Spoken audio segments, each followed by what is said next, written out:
والدین کے لیے دعائیں۔ ربنا اغفر لی ولوالدی وللمؤمنین یوم یقوم الحساب۔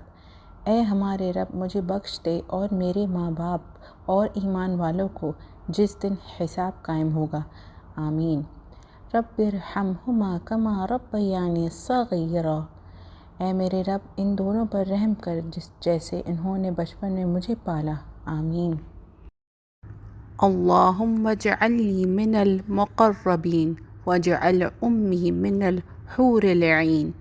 اے اللہ مجھے مقربین میں سے بنا دے اور میری ماں کو حور العین بنا دے، آمین۔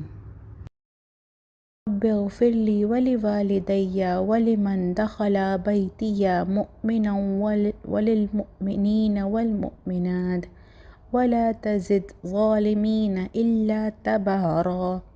اے میرے پروردگار مجھے، میرے والدین کو اور ہر شخص کو جو میرے گھر میں مومن کی حیثیت سے داخل ہوا، اور سب مومن مردوں اور عورتوں کو معاف فرما دے اور ظالموں کے لیے اور زیادہ ہلاکت بڑھا۔